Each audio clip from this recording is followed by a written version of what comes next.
The evolution of the ancient Roman legions is what we're going to be discussing today. Rome wasn't built in a day isn't just an old saying. It's a statement of fact. Most people have heard of the Roman Republic, and even more have heard of the Roman Empire. But what most people don't know about is that before that there was the Roman Kingdom.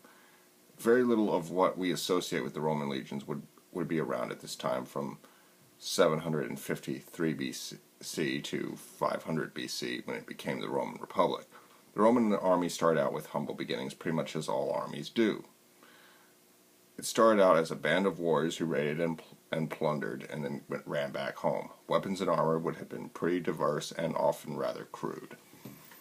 At some point, they discovered the Greek phalanx and thought the hoplites looked really cool, and adopted this fighting technique.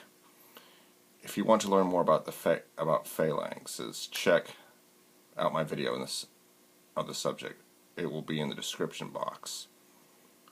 They used this formation as their method of war until about 358 BC. During this time, the Romans would do most of their fighting with the Etruscans, destroy the Latin League in the Latin War, and get invaded by the Celts.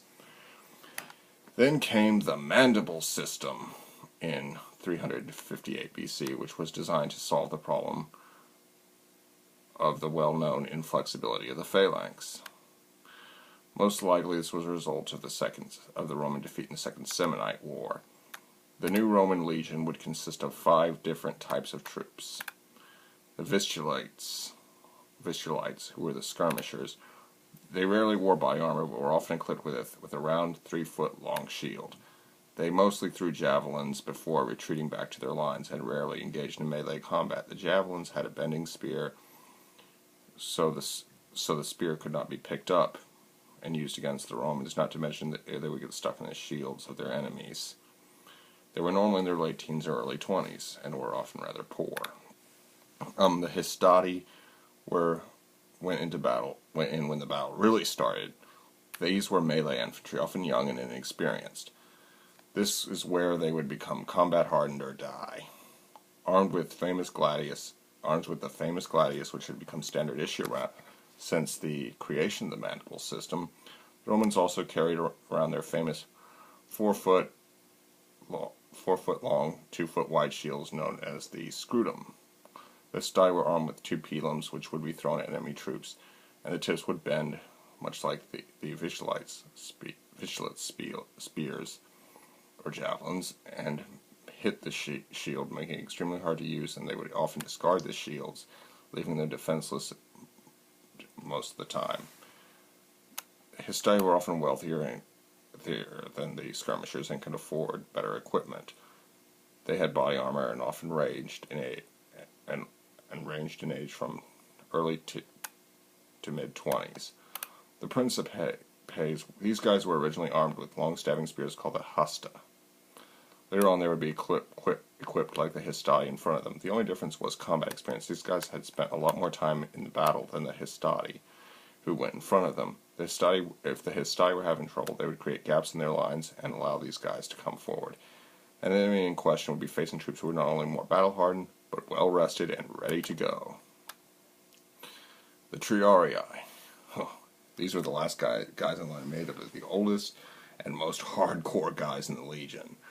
Most legions had about 1,200 Histati and 1,200 Principes, whereas the Triarii numbered about 600 per legion. These guys were seriously badass, and in a perfect world they would never be used. They would normally only come in if shit hit the fan.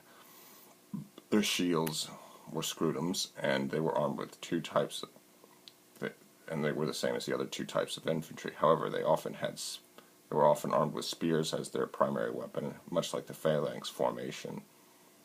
And like phalanxes, they were armed with swords in case their spears broke or the enemy got too close. They were rarely unleashed, but when they were, Mars help anyone in their path. They were normally in their 30s and were the richest men in the legion, save for the cavalry. Roman cavalry, also called equites in Latin, were the wealthiest citizens. Horses were not cheap back then, and they're not cheap now over 2,000 years later. They used a small round shield, and wore chainmail for defense. For offense, they used a lance and a sword. They numbered about 200 to 300 per legion and were generally used to protect the infantry from flanking attacks from enemy cavalry. If there were no enemy cavalry, or they beat back the enemy cavalry, they would hit the enemy in a flanking maneuver.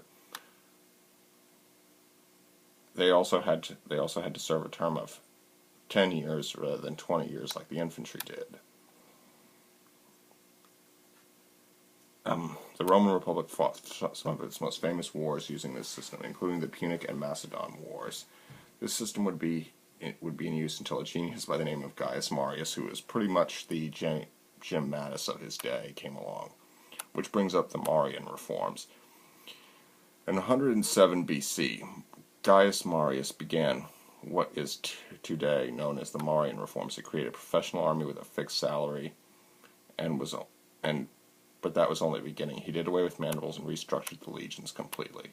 From now on, a legion would consist of the following: a contubernium, 8 men plus 2 support personnel. A century was 100 men or 10 contuberniums. A cohort was 600 men or 6 centuries. A legion was 600 men or 10 cohorts. Contubernium were led by Dinacus, or whatever. They did not receive the position from a superior, but from a collective vote by the men within the contubernium. They shared sleeping quarters, which was normally a tent, as well as a mule for carrying supplies. A lot of the kit was carried by the legionnaires themselves, and they were known as Marius's mules as a result. Centuries were led by centurions who were assisted by the optio. Centurions had life or death power over the legionnaires under their command. He led from the front while the optio stayed behind to make sure no one decided to pussy out. They each had their own standard bearer. This was the basic tactical unit in which legionnaires would deploy. Cohorts were led by a centurion who commanded his own century as well as all others as well, basically a head centurion for each cohort. Auxiliary infantry were organized into cohorts but were not deployed under a legion. It also had a cavalry detachment known as the Equites Legionis, which consisted of about 120 riders. Please note that the first cohort was double in size and had 6 centuries that were twice the size of the others. It is what held the legion's eagle, and losing it was the ultimate dishonor. Even a low-level soldier in this cohort carried a lot of prestige and bragging rights. The highest ranking of the cohort super centurions was Primus Pilus, who could themselves be promoted to be camp prefect in charge of the logistics and fortified encampment that the legions liked to build. Above that, you had 5 staff officers who were members of the Equites Legionis. You had a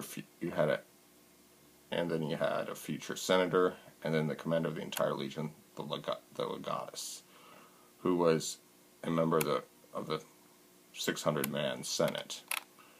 The legion served as the backbone of the Roman army for hundreds of years, but non-Roman citizens were recruited specializing to specialized units such as slingers, archers, horsemen, as well as just plain old infantry. These were known as auxiliaries. They were organized into a cohort and operated outside the legion as more compact units. The Roman citizens signed up for 6 years until Augustus increased it to 20, whereas the auxiliaries signed up for 25 years. After serving 25 years, they could retire. They got land, a pension, and if they were a foreigner, Roman citizenship for them, their wife, and their children, and the generations that came after that. Even after the Marian reforms, the Roman army didn't stop evolving, and sometimes even de-evolving. The Roman legionnaire would take on a few different appearances as the centuries wore on. What you think of as legionnaires only existed from the 1st century AD to the mid 3rd century AD. Most legionaries before that time wore chainmail and did not have lorica segmentata, which and after the 3rd century AD, lorica segmentata disappeared and chainmail made a comeback. And togas went out of style and were replaced by barbarian-style pants. The shields also became rounder as time went on. This is just the basics. If you want to know more, do your own research. Anyway, I hope you enjoyed this video. Like, comment, share, and subscribe. Thank you all. Peace.